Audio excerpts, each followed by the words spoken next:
Bienvenue dans Fin du tuto, le podcast des gens qui ont fini le tutoriel et qui cherchent aujourd'hui à level up dans le jeu de la vie pour y atteindre les sommets. Dans ce podcast, nous discuterons de l'entrée dans la vie active, des parcours, décisions et ambitions de chacun. L'idée, c'est de pouvoir s'inspirer du parcours et des décisions qu'ont prises d'autres personnes afin d'en tirer le meilleur et implémenter de nouvelles habitudes ou de nouveaux schémas de pensée pour toujours devenir une meilleure version de soi-même. Je m'appelle Laurent Zeng et vous écoutez Fin du tuto. Ok, bon, bienvenue dans Fin du tuto, le podcast pour les jeunes actifs qui se prennent en main. Aujourd'hui, je reçois Kevin, mon meilleur pote depuis plus de 10 ans. On partage beaucoup de réflexions depuis qu'on est petit, on s'est rencontrés au collège.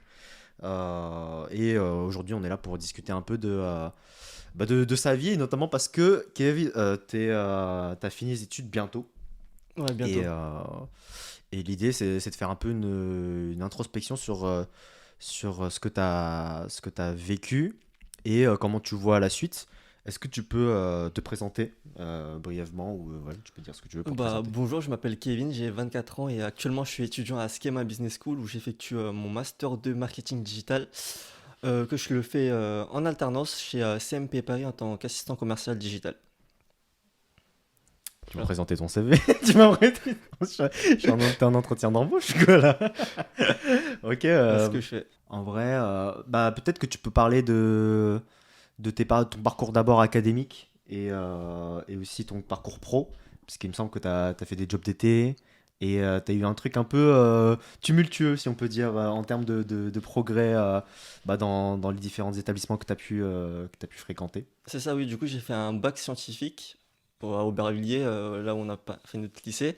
Ensuite, après ça, j'ai décidé de faire un autre médecine que j'ai raté bien évidemment. Ah, Ensuite, raté. je me suis réorienté en licence d'économie et gestion et en troisième année, je me suis spécialisé en gestion.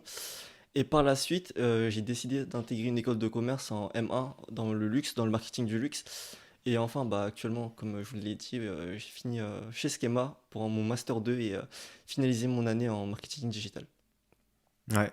Et justement, nous, on en avait déjà parlé, mais ce qui était intéressant dans ton parcours, c'était aussi les établissements. Les établissements et les types de personnes que tu pouvais rencontrer dans ces établissements.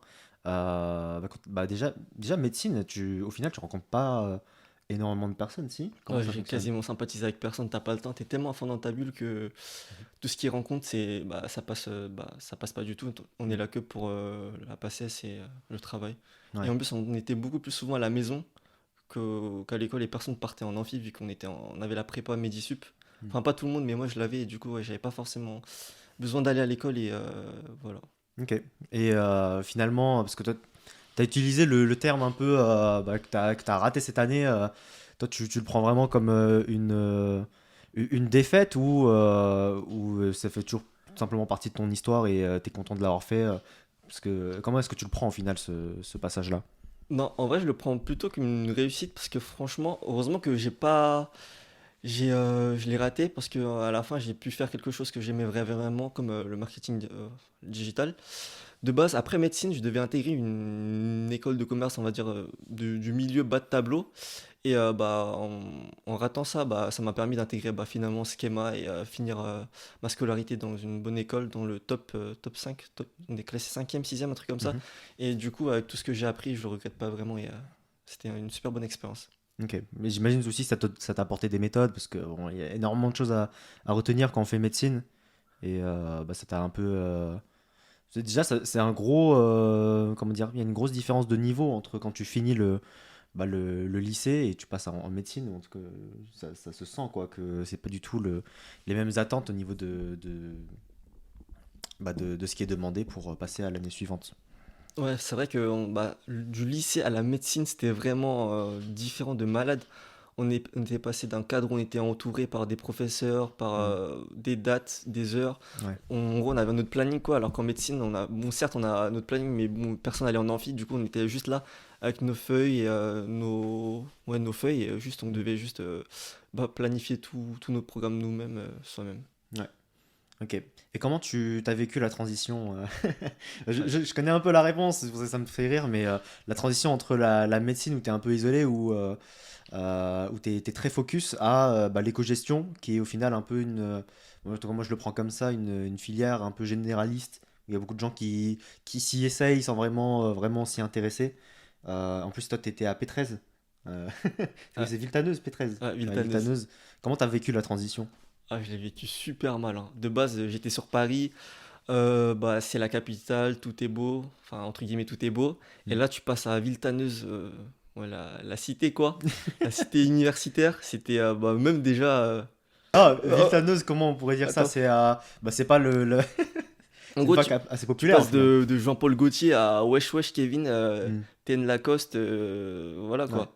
En gros, bah, médecine, on parlait que de travail avec les gens, même si je parlais avec très peu de gens, alors que ouais, à Villetaneuse, c'était la jungle, hein. Les gens, ils étaient là pas pour forcément travailler que pour la bourse. ouais, Ils y faisaient le strict minimum juste pour valider, enfin, juste travailler pour travailler, et voilà ouais. quoi. Ouais, Et ouais, c'était super dur. Franchement, au niveau social, c'était super dur, hein. hmm. Mais en vrai, ce qui a été assez cool, enfin, du fait que je sorte de médecine, c'est que bah, j'avais tellement la rage d'avoir raté que je me suis donné, en vrai, que la licence, c'est pas, bon, je dirais pas que c'est facile, mais si tu te donnes les moyens un minimum, bah, tu finis facilement l'année Hmm. sans trop te casser la tête. Et du coup, j'ai fini ouais, dans le top 10 chaque Ah année. ouais, quand même. Ouais. Chaque année.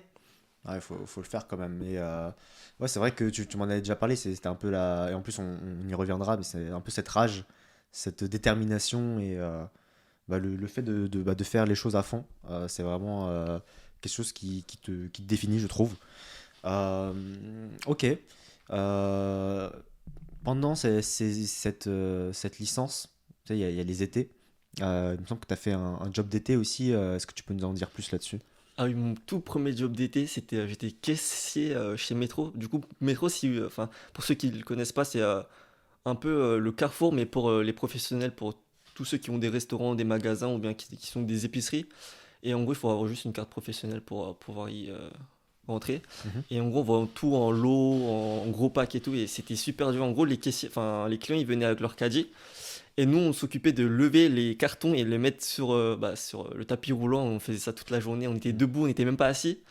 Et voilà, j'ai fait ça d'abord les week-ends et j'ai fini par faire ça tout l'été en temps plein. Et est-ce que c'était une bonne expérience au final? Qu'est-ce que tu en penses maintenant que tu prends un peu de recul dessus? En vrai, je suis content de l'avoir fait. De un, bah, ça m'a apporté de l'argent. Et de deux, bah, j'ai pu m'occuper l'été, pas rien faire. Et Mhm. en plus de ça, j'ai appris que l'argent, c'était quelque chose de difficile. Ouais, C'est pas quelque chose qui te tombe sur la tête. Il faut le mériter, il faut travailler. Le fait de passer par ces moments difficiles, tu te rends compte de l'argent et de ce qu'il faut faire pour éviter d'avoir une vie comme ça et travailler dur pour un montant aussi peu.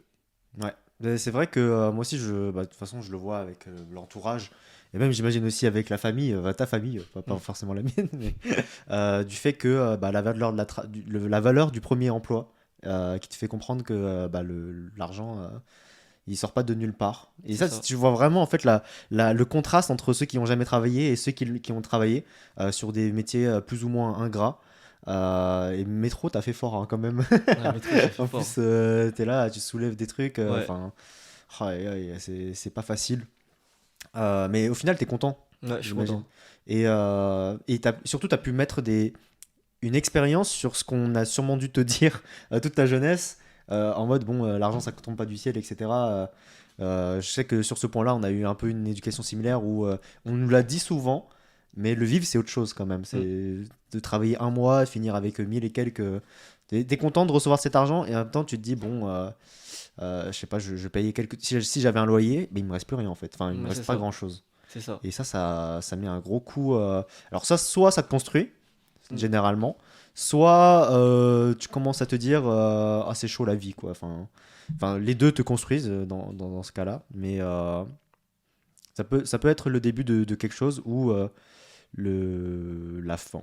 Moi, je pense que ça peut être soit le début, soit la fin. Je pense qu'il y a des gens qui travaillent et qui se disent bon, la vie c'est de la merde et qui se contentent de ça. Tu sais, Mm. on parlait un peu des jobs alimentaires. Moi, je pense que la vie, c'est pas de rester sur un job alimentaire. Et il faut toujours aspirer bah, à chercher plus et à élever ses standards. Ouais, Donc voilà. ouais, clairement. Enfin, dès que tu vois le résultat et ton petit salaire comparé à tous les efforts que tu as fait, tu rentres, t'as mal au dos, t'as mal aux mains.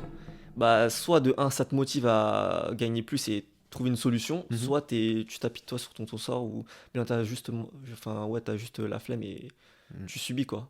Ouais, c'est clair. Et moi, j'ai toujours préconisé un peu ça pour les gens qui n'arrivent pas à se motiver pour les études, c'est de prendre une année sabbatique, d'aller travailler au McDo en tant Et c'est bien ça. qu'équipier polyvalent. Et après, normalement, tu as un peu plus de motivation quand tu reprends les études. En tout cas, pour ceux qui n'arrivent pas à se motiver d'eux-mêmes, c'est intéressant de voir la réalité du marché.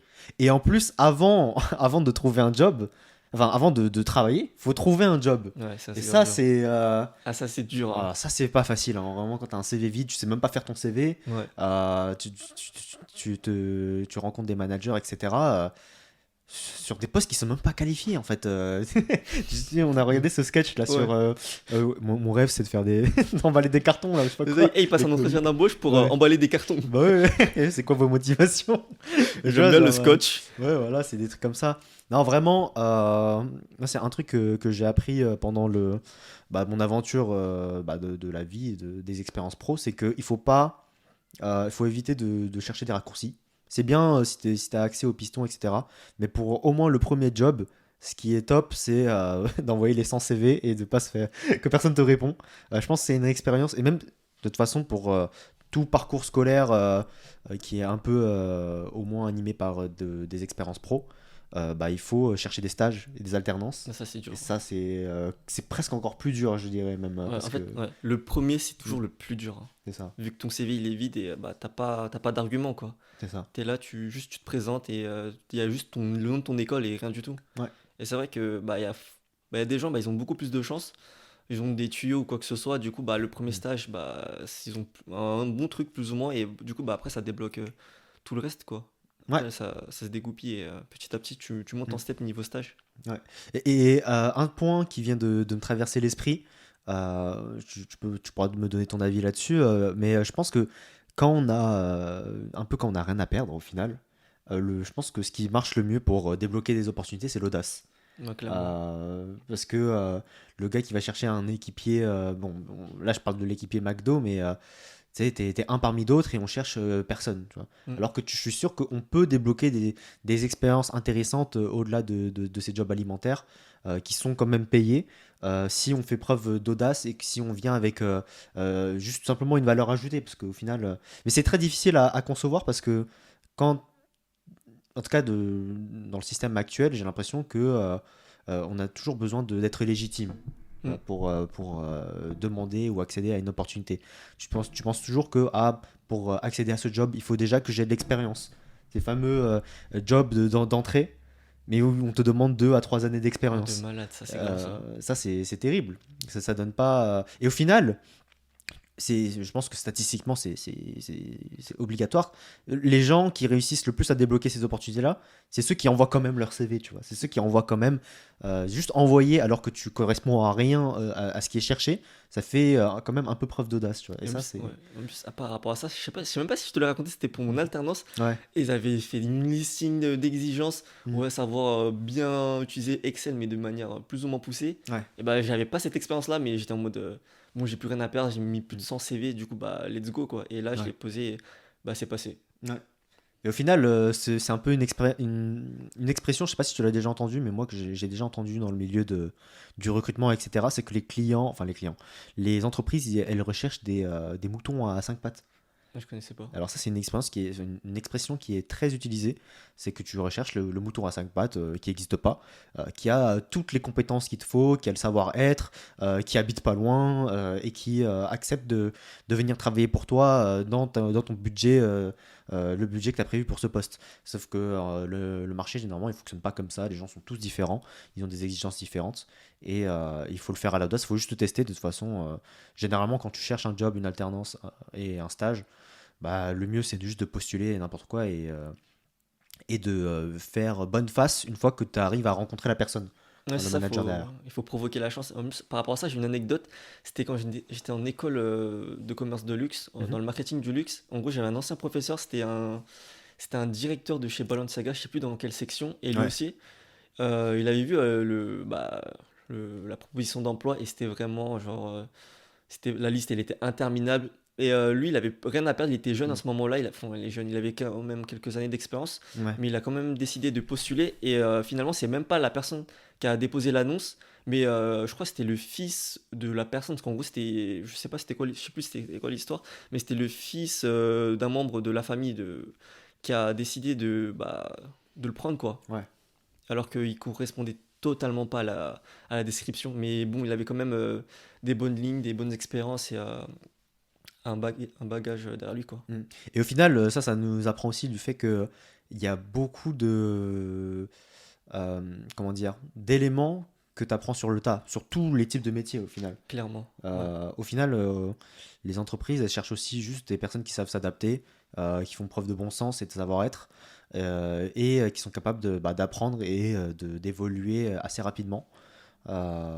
C'est toujours bien si on a une expérience qui correspond exactement ce à quoi on aspire pour le nouveau job. Mais généralement, si vous montrez que vous savez bien vous adapter, vous apprenez vite, c'est déjà vraiment pas mal, quoi. Ouais, de toute façon, dans chaque taf, bah, tu as une période de formation. Ah Je oui, sais c'est pas si clair. c'est une semaine ou un mois, tout dépend de l'entreprise. Et Mm. bah, tu apprends et voilà, quoi. Ouais, c'est ça. Et après, là, la balle est plutôt du camp de l'entreprise tu sais, de bien faire l'onboarding, Ouais. le suivi de la montée en compétences, etc. Et ça, faut pas hésiter aussi à le faire comprendre quand vous trouvez que c'est mal fait. Mais bon, ça, c'est un autre sujet. Peut-être qu'on peut passer à ta transition sur l'école de luxe. Comment ça s'est passé? Pourquoi ça s'est fait au final? Parce qu'au final, même moi, ça m'a étonné, cette transition. Je savais que tu voulais quitter P13. Ouais. Bah, c'était mon objectif, hein. Ouais, c'était ça l'objectif principal. Et, comment ça s'est passé? Et est-ce que tu as bien apprécié en fait cette expérience de un an au final chez ESG Luxe?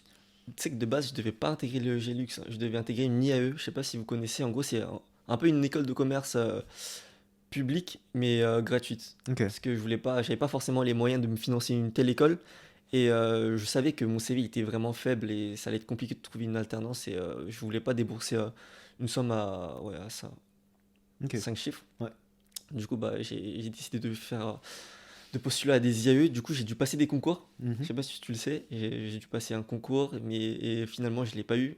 Ok. Enfin, en gros, tu passes ton concours, tu as une note, et dans la note, tu l'envoies à l'école où tu veux postuler, quoi. Et Ouais. j'ai pas été accepté. Et du coup, là, j'étais vraiment dos au mur, et il me fallait vraiment une école, et je me voyais pas continuer à Villetaneuse. Ouais. Et de toute façon, je voulais. Genre, si je continuais à Villetaneuse, c'était soit de la comptabilité, de l'audit, Mhm. ce que je voulais pas, Aïe, aïe, ou aïe. bien partir dans la finance. Ouais. Et la dernière année, à la finance, c'était trop dur. Je me suis dit, non, je me vois pas souffrir. Certes, à la fin, j'aurais pas peut-être beaucoup d'argent, vu Ouais. que la finance, ça paye bien, mais j'avais pas le mental et ça me plaisait pas tout court, de toute façon. Mhm. Du coup, ouais, j'ai décidé de partir en IAE. Du coup, j'ai raté ça. Et là, je crois qu'on devait être vers début d'été. J'avais pas encore d'école. J'avais pas déposé mon dossier à Villetaneuse. Du coup, je me suis dit, bon, là, je commence à trouver une école de commerce. De base, je voulais faire ça, mais j'ai jamais eu les couilles parce que bah, ça coûtait trop cher. Ok. Et là, je me suis dit, ah, dos au mur, bah, go se lancer. Et à ces périodes-là, j'aimais bien les vêtements, le luxe et tout. Et je me suis dit, pourquoi pas me lancer. Et j'ai déposé mon dossier, j'ai passé un entretien, deux entretiens, un truc comme ça, et Mhm. c'est passé. Ok. Et je me souviens de cette période, mais notamment pour un point, Ouais. c'est qui... je sais pas si tu sais de quoi je vais parler, Je sais mais clairement. t'étais pas bien sur le fait de t'endetter Ah ouais. pour accéder à une école. Maintenant que tu as un peu plus de recul, alors bien sûr, je pense que la première chose à viser quand on n'a pas forcément les parents qui sont là pour accompagner sur ce plan financier, c'est de trouver une alternance. Donc c'est une des solutions que t'as choisi et que tu as réussi à débloquer. Mais au moment où tu t'es endetté, qu'est-ce que tu te disais et aujourd'hui, qu'est-ce que tu en penses? C'est vrai que sur le coup, oh, j'étais dans le mal. Genre, tu te dis, à ce moment-là, j'avais quel âge? Je devais avoir 20 ans. T'as 20 ans, 21 ans, et là, tu dois près de 10 000 € à la banque. Franchement, j'ai été au bout du gouffre. J'étais en mode, ouais, bon, après l'école, en fait, je vais quasiment pas profiter de la vie. Je vais rembourser mon crédit, etc. Et bah forcément, j'avais aussi d'autres objectifs. Bah, j'aimerais bien être propriétaire, vu que toute ma vie, on a été locataire. Du coup, bah, Mm. on veut step up dans la société, que ça soit... Bah, de toute façon, c'est même pas pour la société, c'est pour soi-même.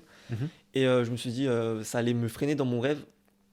Et bah, du coup, finalement, j'ai trouvé mon alternance, mais en retard. Du coup, j'ai dû payer 3 000 €, mais du coup, ça va. 3 000 sur 10 000, c'est un gros gap. Du coup, ça m'a beaucoup aidé. Mais c'est vrai que sur le coup, j'étais dans un bad mood, mais de malade. Ouais. Mais en y repensant, c'est un mal pour un bien. Ça Mhm. dépend. Par exemple, si tu fais un crédit pour une école dans le top 5, pour moi, ça vaut le coup. Mais en Ouais. dehors, c'est de la carotte. Je trouve que les écoles de commerce, c'est quand même du bullshit hein, si t'es pas dans le top 5, top 10. Ok. Ouais, bah, par exemple, quand je suis passé de l'EG à Ouais. Schema, oh le gap, mais tu sens la qualité, tu sens les profs, Mm. bah tu vois, ils ont un background de malade, ils ont fait plein de taf, genre dans de grosses marques. Genre là, j'ai un professeur, il était directeur e-commerce de chez Caudalie. Mhm. J'ai le directeur de mon master qui, lui, à côté de ça, bah, il a des boîtes, il fait plus de 150K à côté de Schema. Mhm. En gros, ils ont des connaissances, ils ont clairement du connaissance et ils t'apportent énormément de plus. Ouais. Alors que chez EG Lux, putain, je vais pas. Putain, ils vont me boycott là. En gros, bah, tu sens que déjà, les locaux, que Mhm. ce soit les locaux ou bien ce que tu apprends, bah là, en gros, tu vas à Logilux, tu apprends à faire un SWOT, quoi. Mais ça va te servir à rien. Ça va te Le servir à SWOT. rien dans la vie. Alors que là, à Schema, on apprend enfin, on met en place des certifications, on les Mm. approfondit, Ouais. on bosse sur des vrais projets, sur des vrais cas. Ouais. Et aussi, ça, on en parlera plus tard, mais j'ai bossé sur 2 cas d'entreprise et ça a été super intéressant. Ok, ça marche. Du coup, sur la vie de l'emprunt, ça vaut le coup pour les bonnes écoles. Et pour les écoles un peu moins reconnues, on prend plus de risques en tout cas Ouais, à payer pour quelque chose qui n'a pas forcément cette valeur-là. clairement, pour moi, si tu fais un crédit en dehors du top 10, c'est du bullshit. Tu vas avoir le même poste Mhm. qu'une personne qui a limite une personne en IAE qui a elle payé zéro et en plus de Ouais. ça elle aura la bourse du Crous vu que c'est une école publique et une personne qui va faire une école de commerce en dehors du top 10 à Mhm. la fin bah ils auront le même poste c'est juste un il aura un crédit à rembourser l'autre il aura rien du tout. Ok, ouais, je vois. Et du coup, toi, tu vois plus ça sous le prisme de quel débouché ça peut t'amener une fois que t'as fini les études et tu mises tout sur bah, la reconnaissance du diplôme Mm. et de l'école par rapport aux entreprises qui sont prêtes à recruter. Donc Ouais c'est... c'est ouais et Mm. aussi bah c'est le réseau quoi en école de commerce on se fait un Ouais, le réseau réseau, de, ouais. de malades comparé aux écoles publiques enfin certes tu peux mais je trouve que c'est pas assez poussé Ouais. mais ouais en école de commerce le réseau il est primordial je trouve et Mhm. c'est ça aussi ce qu'on paye je trouve avant tout c'est bon certes c'est la qualité des cours mais Ouais. le réseau aussi également. Ok. Tu penses quoi du réseau ESG Lux? T'en as pas parlé des gens que t'as rencontrés là-bas? Le réseau de l'EGLux en vrai c'était quand même une petite école du coup je trouve que le réseau il va pas me servir forcément même si je me suis fait un petit groupe d'amis super sympa Mm. on essaie de garder contact. Mais sinon, au niveau ESG je pense niveau réseau, ça m'a pas apporté grand-chose Ok. comparé à Schema. Et t'as rencontré des gens bizarres aussi un peu. À l'EG Des gens du dans le bah luxe quoi au forcément, à final. l'EG les gens, ils ont de l'argent.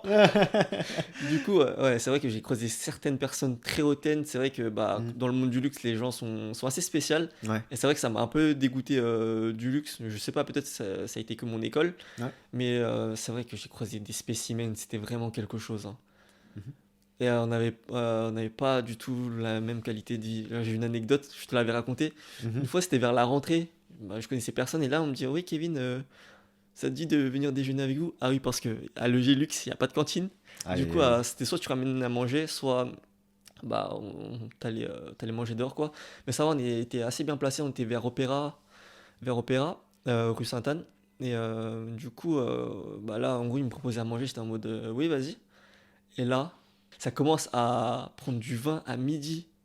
Du Ah coup, je me ouais. suis dit, du chardonnay, j'oublierai jamais. Chardonnay. Et là, je me suis dit, bon, vas-y, on va suivre, hein, on va pas faire le gars relou. On prend un petit verre de chardonnay. Ah, je suis rentré en cours. Mhm. Ah, j'étais en train de flotter. En plus, ce jour-là, je crois qu'on finissait à 18h, 19h. Ouais. Et ouais, franchement, le monde, il est clairement différent. Mm. Bah, forcément, les gens, ils s'habillent super bien avec des marques de luxe et tout. Ouais. Ils ont les moyens, bah tant mieux, hein. Et ouais, c'était quelque chose, c'était un défilé limite chaque matin. Est-ce que tu penses que ça t'a plus motivé ou dégoûté? Parce qu'au final, tu rencontres quand même des gens qui, bon, sûrement pas grâce à leur effort, encore, ça dépend des gens, ont atteint un certain standard de vie. euh, et toi, tu vis le contraste au jour le jour. Est-ce que ça te motive à essayer d'avoir les mêmes choses qu'eux? Ou est-ce que ça te dégoûte dans le sens où tu veux pas forcément ressembler à ça ou penser de cette manière-là, avoir ce train de vie? Que- comment t'as vécu ça? Non, c'est pas le train de vie qui m'a dégoûté, c'est plus les personnes.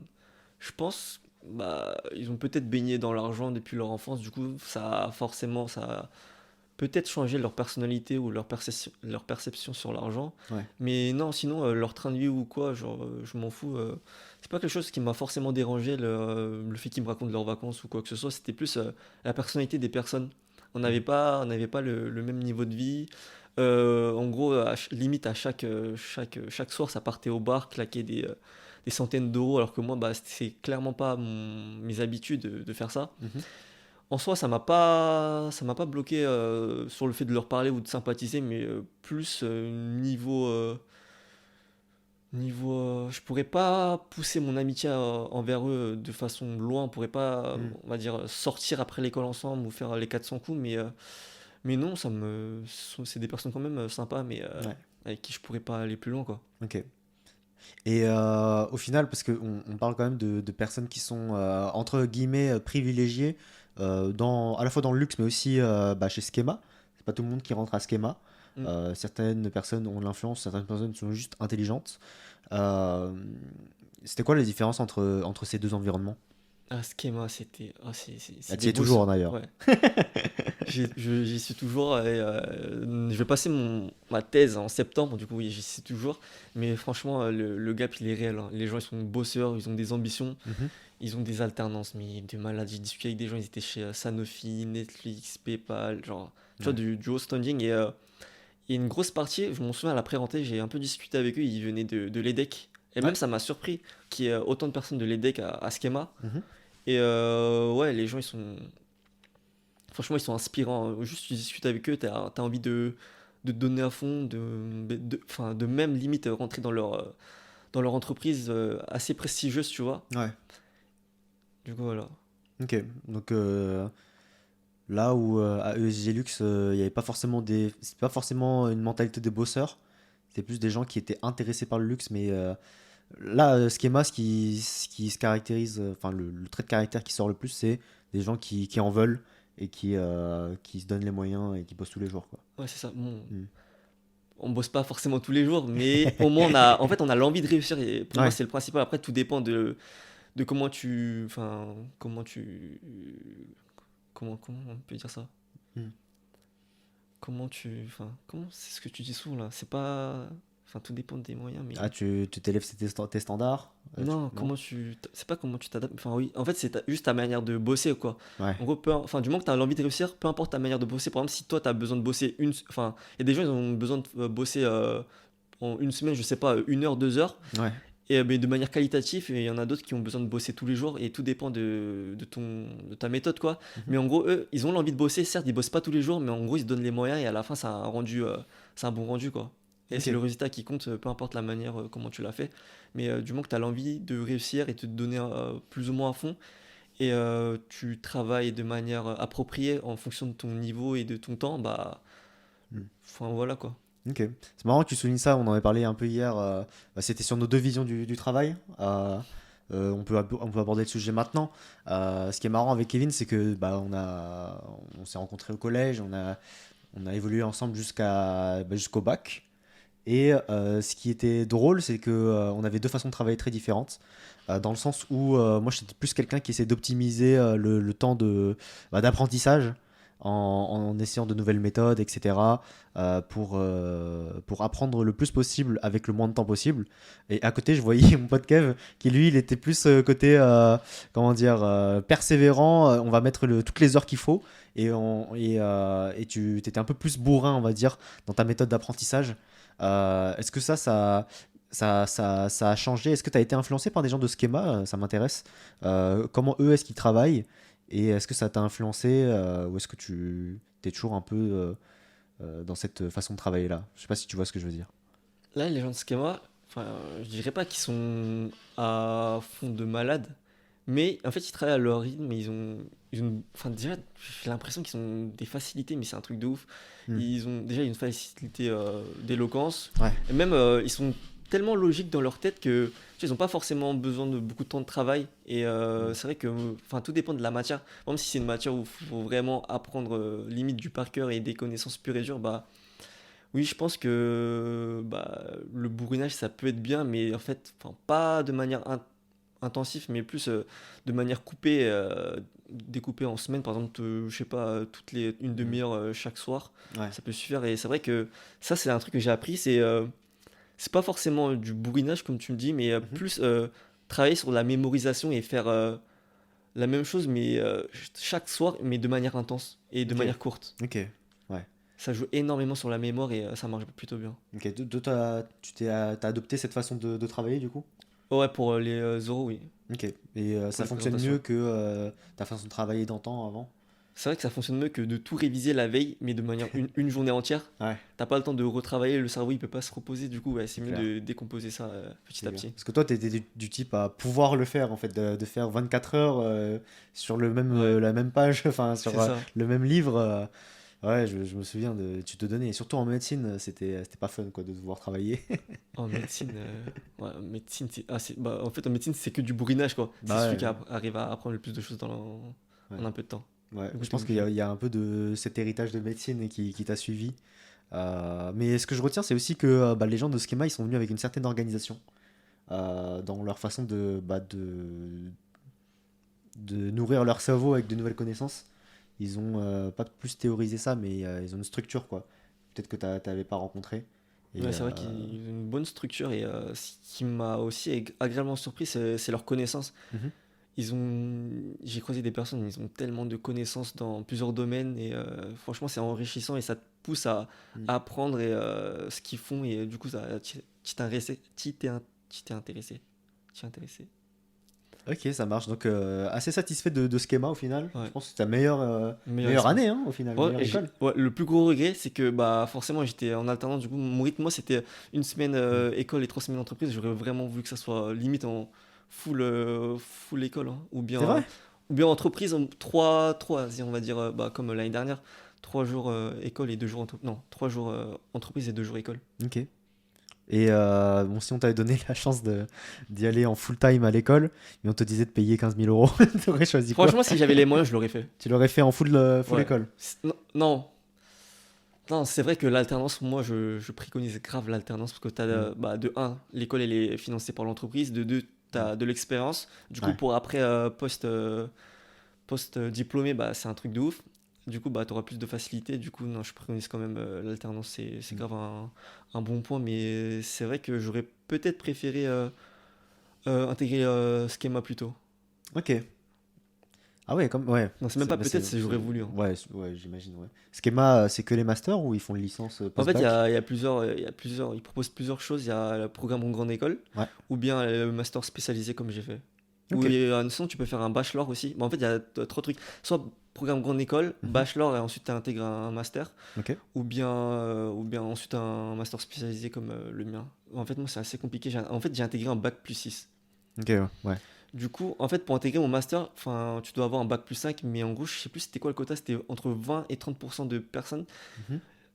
En gros, ils recrutaient entre 30, non, entre 20 et 30 personnes venant d'un bac plus 4 sur dossier et sur Ok. Ouais. oral. Est-ce que la sélection a été difficile pour Schema? T'en pensais quoi? Alors, moi, de mon côté, je sais pas si c'est mon alternance qui a joué vu que c'était dans le digital, mais eux aussi, j'avais de bonnes notes à l'EG Lux. Ouais. Du coup, pas pour ma part, j'ai pas trouvé ça compliqué, Mhm. mais sinon, pour tout ce qui est bachelor et programme qu'on école, ça, je sais pas. Ouais. Mais PGE, je pense que ouais, c'est assez compliqué quand même parce que bah, tu fais prépa, plus t'as des oraux. Ok. Du coup, ouais, programme en école, je pense que c'est compliqué. Ok. Ok, ça marche. Est-ce que tu souhaites qu'on parle de ton alternance ou pas vraiment? Mon alternance? Ouais. Ah, bah, oui, je peux raconter quelques trucs. Mais du Bah, coup, ouais. vas-y, donne dans les grandes lignes ce que tu fais et ce que t'en penses, quoi. Déjà, mon alternance, j'ai mis grave du temps à le trouver. Je l'ai trouvé en retard, Ah, je l'ai t'étais trouvé en février. désespéré, ouais. Ouais, je l'ai trouvé en Ouais. février. Du coup, bah, j'ai dû payer une partie de l'école, comme je l'avais dit tout à l'heure. Et je crois que je sais plus si c'est entre 100 ou 200 ou 300 tellement j'ai postulé, j'ai même pas les Mm. chiffres, mais je sais que c'était 3 chiffres. Ouais. Et j'avais galéré, hein. Et ouais, du coup, j'ai grave mis du temps et j'ai eu la chance et l'opportunité d'intégrer CMP Paris, Mhm. là où je suis commercial digital. Et en gros, je m'occupe principalement bah, du site e-commerce de l'entreprise. Je m'occupe de traiter les commandes, de faire de l'extraction de données, de l'analyse. Et j'ai aussi une vision 360 où je dois avoir un œil et surveiller tout ce qui est facturation, comptabilité et livraison. Mhm. Et je fais ça de mes journées, quoi. Ok. Est-ce que t'aimes bien? Franchement, la première année, j'ai bien aimé. Bah, c'est l'année de découverte. Tu te donnes à fond, tu réfléchis à d'autres choses, à comment améliorer. Ouais, Et la deuxième année, bah, je pense que tu tombes un peu dans une routine où tu fais la même chose. Et c'est vrai que moi, de base, je suis dans le marketing digital et là, j'étais plus dans le monde du commerce. ouais. Et certes, ça m'a appris plein de choses, que ça soit au niveau des connaissances, du langage, ou bien en gros, t'apprends des mots, quoi. Genre, qu'est-ce que c'est le dropshipping, comment ça marche, Mhm. etc. Du coup, bah, c'est un plus pour toi. Mais vu que de base, moi, ma sphère, c'est le marketing digital, bah, au bout de la deuxième année, je commence à un peu à saturer. Je faisais les mêmes choses, c'était redondant. C'était un métier où il y a, enfin, c'est un poste où il n'y a pas de créativité, où tu fais juste les mêmes choses. Et je pense que, comme tout salarié, au bout d'un certain moment, Mhm. à force de faire les mêmes choses, bah, tu tombes dans une routine et tu as un peu ton mood qui se dégrade. T'as pas, en gros, tu viens pas au taf avec la motivation, vu que tu viens et tu fais la même chose, quoi. Ouais, ok. Mais il me semble que ça, t'en as déjà parlé avec ton manager. Bon, oui, finalement, il te proposait des choses, mais c'était pas. Tu vois ou pas? Oui, oui, j'avais un manager qui, franchement, Mm. j'ai eu de la chance d'avoir un super manager, une bonne équipe et tout. Ouais. Il me disait bah, que je devais apporter des choses en plus, mais en fait, ça c'est vrai, mais t'as tellement pas le temps. Genre, t'as déjà ton poste, ton boulot, bah, tu t'étais à fond, tu donnes le meilleur de toi-même sur le poste, et Mm. t'es tellement à fond, et bah, t'as assez de taf que t'arrives pas à te dégager du temps pour de la créa, quoi, parce que t'es Mm. tellement focus sur bah, tes tâches principaux, tes tâches principales que bah, tu peux pas, quoi, t'as pas le temps. Et je Ouais. trouve que c'est un peu. C'est un conseil, mais en même temps, bah, t'as pas les conditions pour les appliquer, quoi. Ouais. Toi, t'aurais bien aimé pousser les choses un peu plus loin, mais on t'a pas mis dans les bonnes conditions, sachant que c'était déjà assez prenant ce que tu faisais de base. C'est ça, oui. J'arrivais pas à me dégager du temps pour de la créa, quoi. Mm. T'en as fait part à ton manager, ça, ou pas? Ah non, pas du tout. Parce C'est vrai? que, ouais, pas du tout, parce que je sais pas, j'avais pas forcément la motive. C'est Ouais. même pas la motive, c'est que parfois t'as tellement la tête dans le guidon que tu te dis, ah, c'est bon, je le ferai plus tard, et plus tard t'as pas le temps, et ensuite bah, tu Mm. continues la journée suivante dans le même esprit, quoi. Ok, ouais, je vois. Ok, ça marche. Euh, je pense que ça peut être intéressant maintenant de parler éventuellement de l'après, parce que là actuellement tu finis ton alternance dans à peu près un mois et demi, c'est ça? Tu finis fin août? Quasiment un, ouais, Ouais. quasiment un mois, 2 semaines. Un mois, 2 semaines. Euh, comment est-ce que tu envisages la suite? Qu'est-ce que, qu'est-ce qui te ferait bah, te lever heureux et tu sais, comment tu vois la suite, hein, parce qu'au final, En vrai, là, je suis un peu excité à l'idée de changer d'entreprise parce ouais. que bah, là, j'en ai vraiment connu que une, bon, sans compter les jobs d'été, enfin, que je compte pas, quoi. Mhm. Du coup, ouais, un peu d'excitation à l'idée de rencontrer de nouvelles personnes, un nouveau métier, surtout un métier dans mon domaine, je l'espère. Et oui, j'aimerais bien, bon, c'est un peu bateau, mais j'aimerais bien intégrer une grosse boîte pour Ok. juste pour avoir le nom et aussi bah, surtout à l'expérience, apprendre de nouvelles choses et appliquer ce que j'ai appris à l'école. Mhm.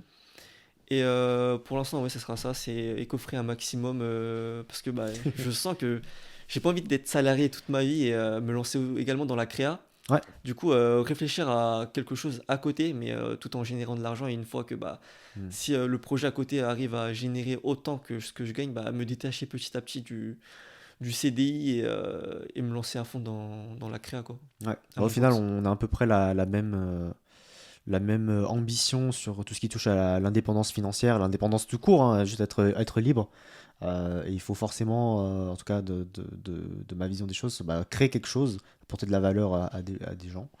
Mais ce qui est intéressant, et je suis content, j'aimerais bien savoir ce que tu en penses, c'est que là, ton objectif, de,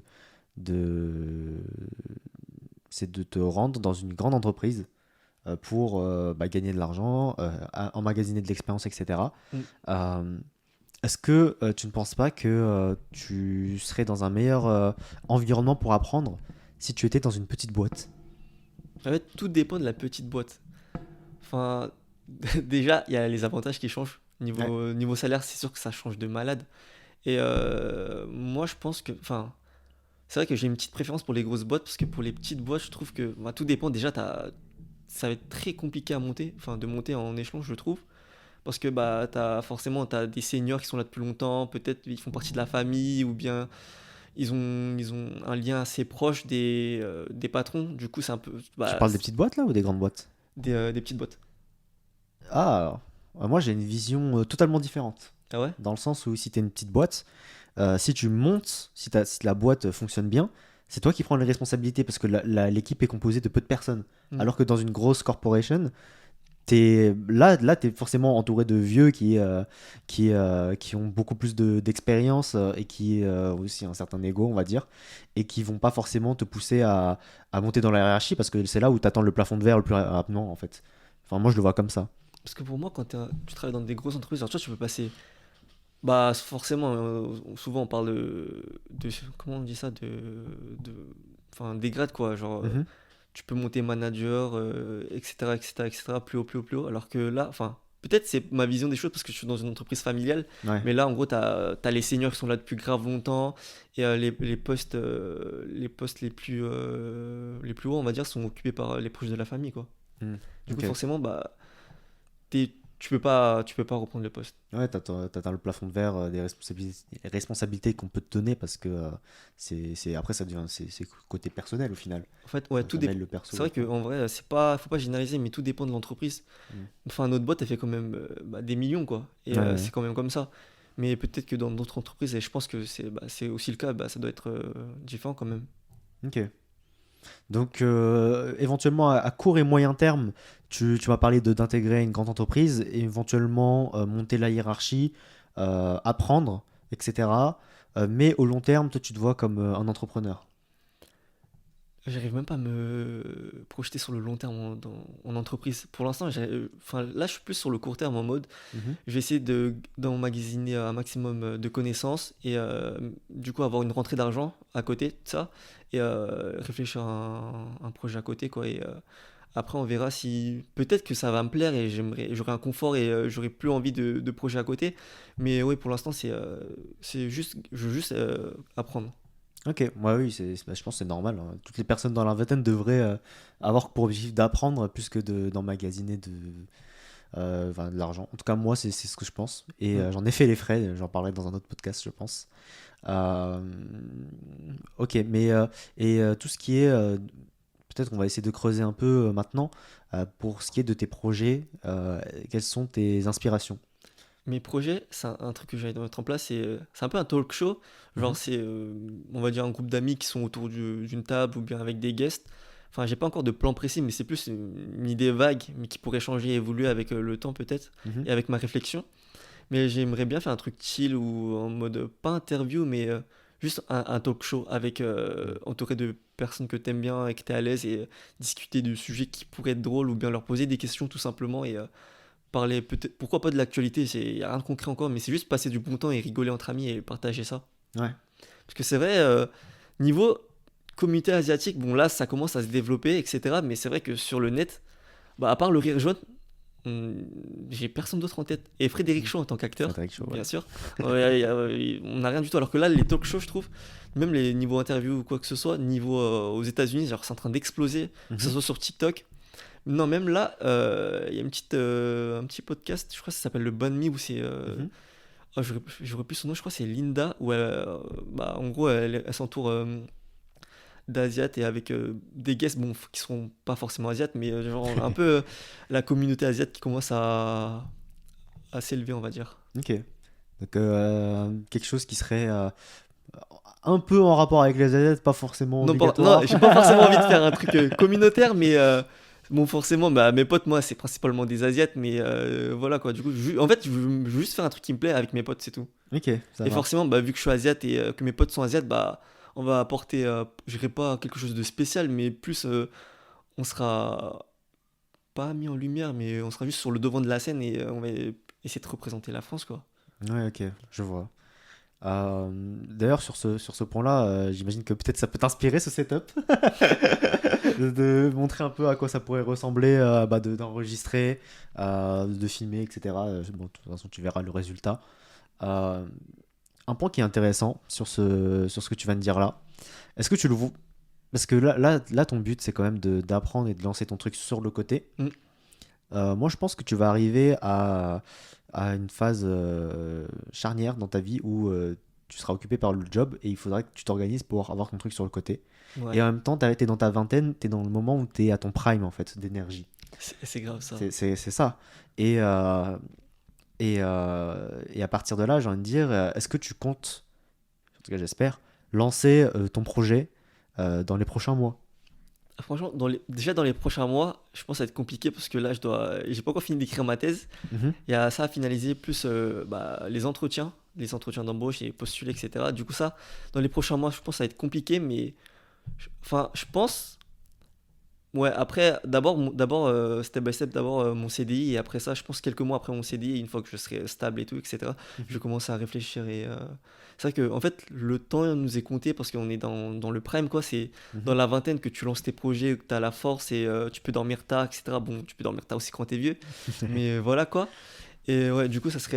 Ce qui est sûr, c'est je dirais pas dans les années à venir, c'est dans longtemps, mais bon, au plus tard, un an. Au plus tard un Au an. plus tard, mais Ok. on va tout faire pour que ce soit au plus tôt, hein. Bah ouais, je serai là pour te botter le cul si tu le lances pas, hein. Comme ça, on. Parce que mais c'est ce qu'on disait aussi par rapport à l'entourage. Mm. Euh, c'est important d'avoir des gens autour de soi qui lancent des projets et qui sont là pour à la fois t'inspirer et te mettre la pression. Dans le sens où on vise à peu près la même chose. Mm. On va sûrement avoir des moyens différents de l'atteindre. Mais c'est se donner la déterre pour avancer. C'est plus difficile si t'as personne autour de toi sur qui pas te calquer, mais tu sais, Ouais, t'es motivé, quoi. te motiver ou faire figure d'exemple en fait. Ouais, c'est ça. Moi, je trouve que l'entourage, c'est super important. Mm. Bah, comme je te disais il y a pas longtemps, si t'es entouré de gens qui ont la flemme, qui ont pas de projet, ils vivent le jour, et bah, forcément, t'es dans ce mood-là et t'as pas forcément de lancer des projets, même si t'as quelques idées en tête. Alors que Mm. si tu vois un pote, je sais pas, par exemple, t'as envie de devenir youtubeur et là, t'as un pote qui fait un vlog sur les chemises, bah, même si le sujet te plaît pas, mais juste Mm. le fait de le voir se lancer, bah, forcément, ça va te piquer et tu vas te dire, tiens, moi aussi, j'aimerais bien essayer. Et du coup, tu vas essayer logiquement. Ouais. Et d'ailleurs, je dédicace cet épisode de podcast à Cindy, sur qui je me calque pour lancer mon projet, parce qu'elle aussi, elle a son petit projet de podcast. Donc voilà. Est-ce qu'on a d'autres sujets? Je te dis ça. Tac, tac, tac. Nanana. Ah, je sais pas si tu y as réfléchi, mais par rapport à, juste pour boucler au final tes expériences pro, ton expérience académique et professionnelle, est-ce que tu as éventuellement un conseil que tu aurais donné à l'ancien Kevin qui a pas commencé à travailler, etc. ou quoi, des années passées? Si tu aurais fait un truc différemment, tu t'aurais donné un conseil qui t'a changé. Est-ce que tu as un truc à lui dire à cet ancien Kevin? Au niveau job d'été, enfin job Job tout passé. court, façon de penser, comment appréhender le travail, comment appréhender le futur, etc. Déjà, je vais donner un conseil. Je pense que c'est sur la personnalité, même si ça va être dur, parce que de base, je suis quelqu'un de timide. Mais je dirais, c'est d'aller vers les gens. Ok. Ouais, surtout d'aller vers les gens quand tu as des questions, ou même pas pour des questions, genre juste pour sympathiser ou quoi que ce soit, parce que ça peut te débloquer beaucoup d'opportunités de parler avec des gens. Bah forcément, si t'es dans une classe et tu parles que à trois personnes, bah forcément ton réseau sera restreint, alors que si tu discutes avec 10 personnes, bah Mm. là ça va t'ouvrir plein de portes. Et aussi d'être force de proposition, c'est ce que j'ai appris à mon taf, même si j'avais Mhm. pas le temps. C'est que j'avais un bon manager qui me poussait à la créa. Ouais. Et du coup, c'est vrai que dès que tu as une connaissance, bah, le partager, donner ton avis, développer des trucs à côté et proposer des projets, quoi. Et bah, là, récemment, j'ai proposé un chatbot à mon manager.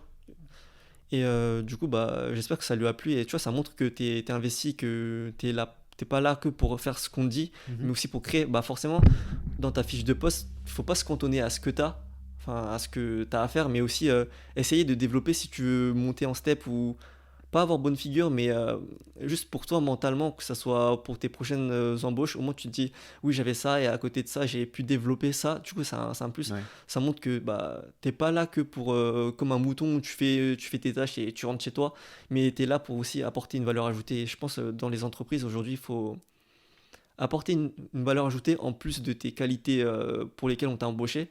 Mhm. C'est apporter un plus à l'entreprise et pas être comme tout le monde, quoi. Ouais. Avoir une petite touche en plus. C'est clair.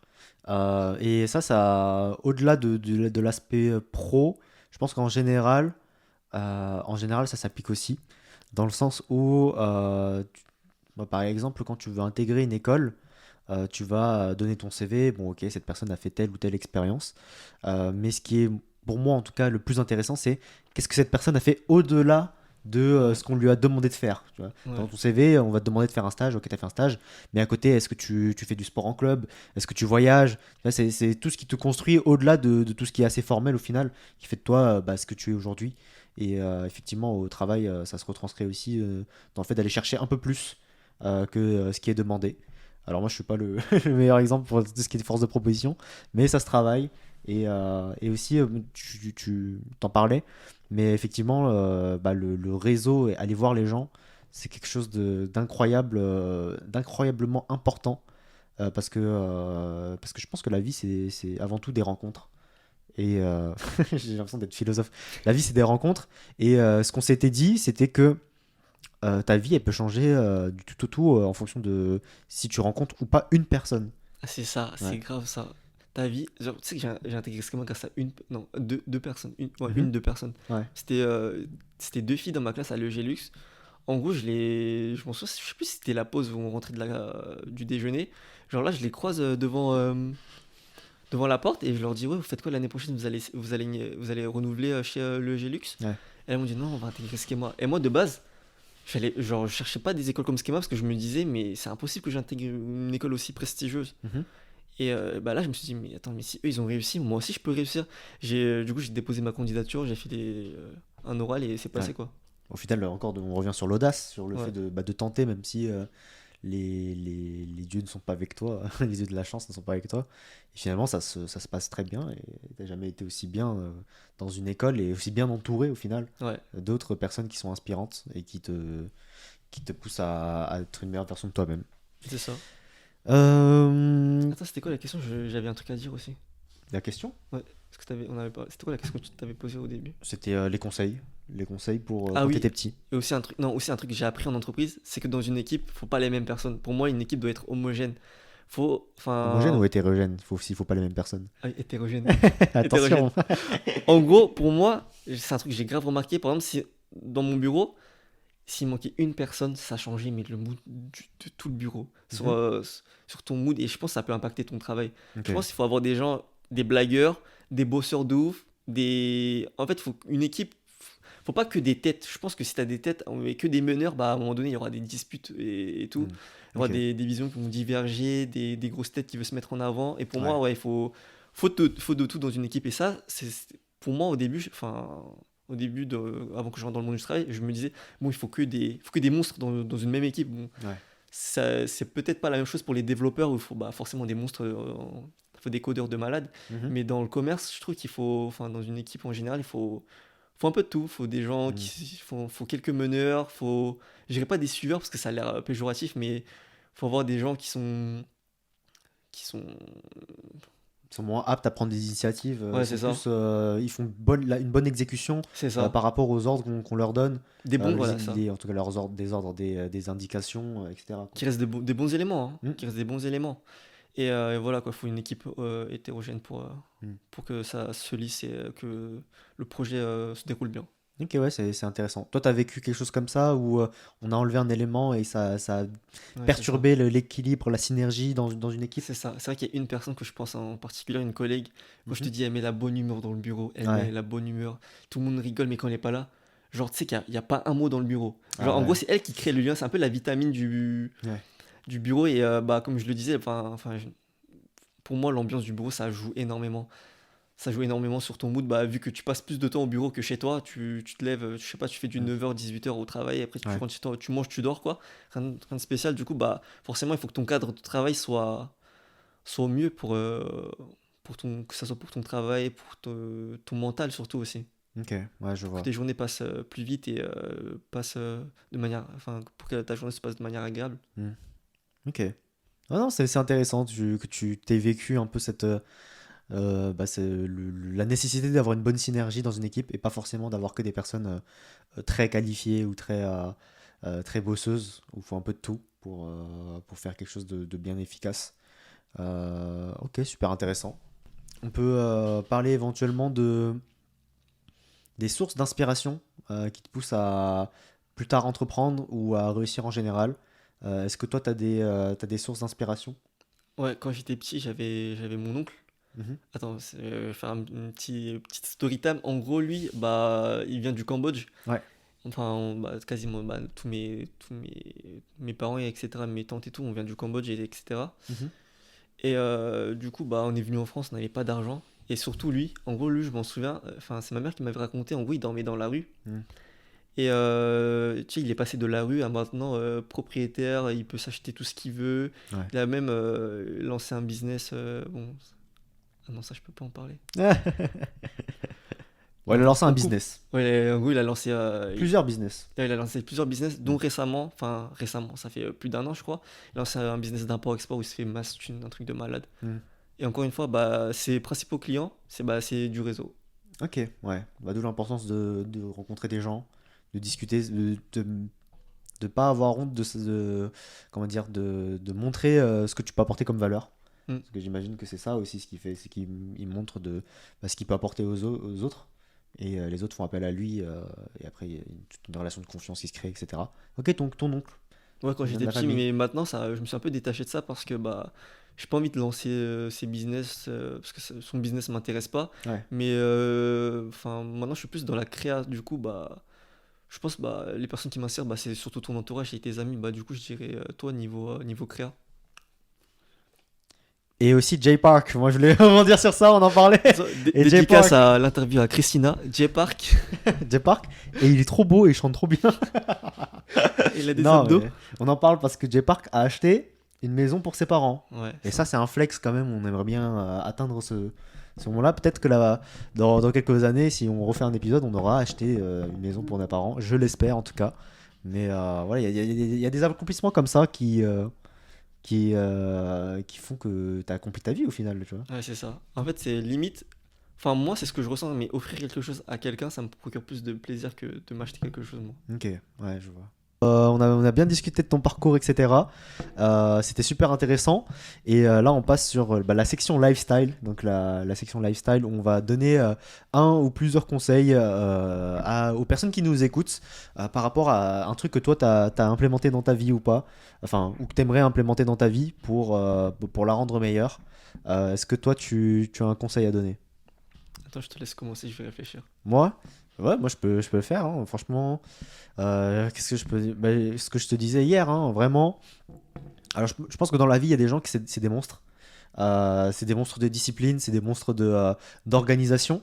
Mais je pense que ça, c'est 5 à 10% de la population, lorsque le reste du monde est un peu perdu Mm. en général.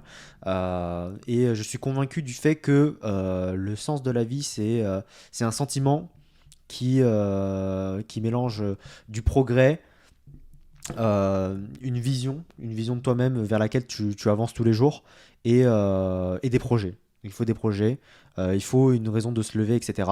Et pour le conseil, ce serait en fait de matérialiser ces objectifs quand on se lève en écrivant ses objectifs. Moi, je pense que moi, je le fais depuis longtemps, même si je les tiens pas forcément tout le temps, mais je mets un point d'honneur au fait d'écrire ses objectifs parce qu'au moins, je les ai affichés. Là, tu vois, il y a une feuille sur la table, tu vois. Mm. C'est mes objectifs de couple, par exemple. Euh, le fait que je l'ai écrit, je m'engage, tu vois. À un moment, je signais mes objectifs Ouais. parce que je me disais, bon, je sais que si je le garde dans ma tête, je vais l'oublier au bout au prochain repas. Du coup, je le matérialise dans la vie, je le signe, si c'est vraiment un truc grave sérieux, je le fais. Et je m'engage en fait. Je Mm. m'engage et j'ai quelque chose de physique sur lequel poser mes yeux et rappeler le mindset dans lequel j'étais quand j'ai fixé ces objectifs-là. Et c'est généralement, et même très fréquemment, les objectifs que j'écris, c'est les objectifs que j'accomplis. Ouais. Donc moi voilà, c'est le conseil que je donnerais, c'est écrivez vos objectifs. Si vous ne faites pas partie des 10% d'aliens qui arrivent à se tenir une discipline tous les jours, qui ont déjà trouvé le sens de leur vie, etc. Si vous êtes quelqu'un d'assez commun comme toi et moi, au final, écrire ces objectifs, ça permet au moins d'augmenter les chances de les atteindre. C'est vrai que je te rejoins là-dessus. Il y a une période où j'écrivais mes objectifs Mhm. sur un cahier de notes et c'est vrai, juste le fait de barrer de ce que tu as fait, tu te sens super. T'es fier de toi, quoi. Ouais. De ce que tu as accompli. Au moins, tu te dis, bon, cette journée-là, j'ai fait quelque chose et j'ai accompli un truc. Et c'est vrai que le fait de le matérialiser de façon écrite, ça te motive et ça te pousse à le faire. Moi, il y a un truc similaire que je faisais, je m'en souviens, je crois que c'était en L3. Ouais. En gros, je m'en souviens, j'avais tellement la rage de réussir que en gros, j'allais dans mes notes et en gros, sur iPhone, tu peux écrire, tu peux écrire avec ton doigt, quoi. Ouais. C'est un peu un paint et j'écrivais un truc pour me motiver, pour me chauffer et Ouais. je le mettais en fond d'écran. Ah, À chaque ouais, fois que classique. je me levais, je voyais ça, j'étais en mode, bon, vas-y, faut que je me la donne. Ouais. Mais ça C'est ce marchait que je du faisais. coup, ça Ouais, marchait. franchement, ça marchait, hein. Ça marchait. En plus, ça vient de toi, c'est pas un vieux truc que t'as trouvé Ouais, d'internet. c'est ça, c'est pas une citation que Ça j'ai vient trouvée de. sur Ouais, Google en mode c'est ça. lève-toi tôt, tu seras heureux, des trucs comme ça. Non, moi c'était un vrai truc, ouais, work, travailler dur et tout Ouais. comme ça, genre des vrais trucs, enfin des phrases à moi quoi que Ouais, j'écrivais. Ça, tu peux mettre le Be you, be proud of you. Et du coup, bah, de toute façon, même là, tu peux le voir. Hein, là, j'ai mon objectif. Ça, c'est un des trucs que j'ai implémenté à la suite de la formation plan de 90 jours que je recommande de Marketing Mania, hein, Ouais, où il découpe en fait ses objectifs à l'année, donc ce qu'il aimerait bien accomplir à l'année, et il va découper ça par trimestre, donc des tranches de 3 mois, parce que 3 mois, ça te permet de faire une bonne évaluation de ce que tu as réussi à accomplir, de savoir si tu as visé trop haut, si tu as visé trop bas, voilà, de rééquilibrer un peu tout ça. Et ça te permet aussi de pivoter, de bifurquer sur quelque chose d'autre si tu sens que c'était pas les bons objectifs à se fixer. Si c'était pas le projet pour toi, s'il y a quelque chose d'autre qui t'intéresse. Si tu te tiens à 90 jours en général, c'est ni trop long ni trop court. Mm. Ça te permet voilà, de bien suivre ta progression. Et bien sûr, le plan de 90 jours, tu le découpes en semaines et tous les jours. Moi, tous les jours, quand j'ai envie de faire quelque chose, j'écris tout le temps. Je dois vous couper les ongles, j'écris. Ah ouais? Quand je veux faire plein de trucs, enfin, quand je veux enchaîner des tâches, je dois les écrire. Avant que tu arrives, j'ai écrit mettre en place la table, régler les bras micro, brancher la carte son, aller me doucher, passer un coup de balai. Et après, je réfléchis plus en fait. Parce que la personne qui planifie, enfin, le côté de ton cerveau qui planifie, c'est pas la même chose que ton cerveau qui exécute. Ouais. Il y a un moment où tu planifies, il y a un moment où tu exécutes. Et la meilleure façon d'optimiser ça, c'est tu planifies et après tu réfléchis plus. Tu vois, c'est comme aller à la salle quand tu as ton programme, tu réfléchis plus. Tu sais que tu vas aller sur cette machine, que tu dois soulever tant. Tu vois, alors que si tu es un peu flottant, tu vas te dire bon, est-ce que je vais pas remplacer ça par ça ouais, bon, j'ai soulevé combien déjà, etc. Tu vois ou pas? T'arrives, t'exécutes en fait. Tu vois, Ouais. ça c'est mon conseil. Est-ce que tu as trouvé un conseil? Non, moi c'est pas un conseil, mais c'est plus une philosophie Ouais. que j'aimerais bien partager. Pour moi, peu importe qui t'es, d'où tu viens, pour réussir, genre pour moi tout le monde peut réussir, mais il faut être rigoureux, persévérant et surtout avoir l'envie. Pour moi, si t'as pas l'envie, Mm. bah tu peux pas te pousser à faire plein de choses. Du coup, ouais, pour moi, les trois ingrédients de la réussite, c'est ça. Mm. Et il faut se donner les moyens, même si tu te dis, ouais, j'ai peut-être pas les capacités intellectuelles ou bien physiques, mais si Ouais. tu te pousses, tu bosses, tu persévères, bah bien sûr, un jour ou l'autre, tu vas réussir. Et je pense que ça, il y a plein de gens, et j'étais aussi dans ce cas-là où je me disais, non, je vais pas réussir, c'est trop dur, ou non, il y a que certaines catégories de personnes qui peuvent réussir. Mais si tu donnes les moyens, bah forcément, un jour ou l'autre, tu seras récompensé par tes efforts. Ouais, je vois. Et ça, c'est dur parce que bah, parfois, t'es seul dans ta tête et t'as personne pour te motiver et il y a que toi-même qui peut t'aider. Du coup, bah, forcément, quand t'es tout seul, bah, c'est super compliqué. Par exemple, un exemple de merde, si. J'ai pas d'exemple.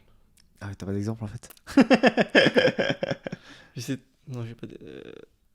Bah, récemment. Bah, voilà. Bah, récemment, à Schema, j'ai fini premier d'une grosse certification super importante et là, jamais j'aurais cru que j'allais finir premier, hein. C'est le certification Trident, c'est ça? Ouais, C'est sur quoi déjà Trident, tu peux rappeler? C'est sur 6 points. Tu as de l'ADS, du SEO, de l'e-commerce, de l'analyse KPIs et les deux autres, je sais plus. Mais en gros, ça reste dans la sphère du digital. Ouais. Et franchement, t'avais tellement de mots compliqués. En gros, tu as deux tests. Tu as le premier test de positionnement où tu te situes plus ou moins et le dernier test final. Et le premier test de positionnement, je crois que j'étais aux alentours de 500. Ouais. 500 et quelques. Et j'aurais jamais pensé finir premier. Mais Ok. c'est juste faut juste donner les moyens, apprendre et être curieux. Et ouais, surtout être curieux. Quand tu es curieux, bah forcément, tu vas grappiller des connaissances par-ci, par-là. Mm. Du coup, être autodidacte, ça peut être super intéressant parce que bah, en gros, tu as l'envie, tu as envie de le faire. Du coup, bah, tu te donnes les moyens, tu vas chercher à gauche, à droite. Et ouais, je trouve que tu t'apprends limite mieux tout seul que accompagné. Bon, forcément, c'est bien d'avoir des bases, que des personnes te donnent des conseils, parce que Ouais. bah, c'est toujours apprendre. Du coup, ça, faut pas l'enlever, mais surtout, apprendre de son côté, Mm. c'est super. Apprendre à apprendre au final aussi. Ouais.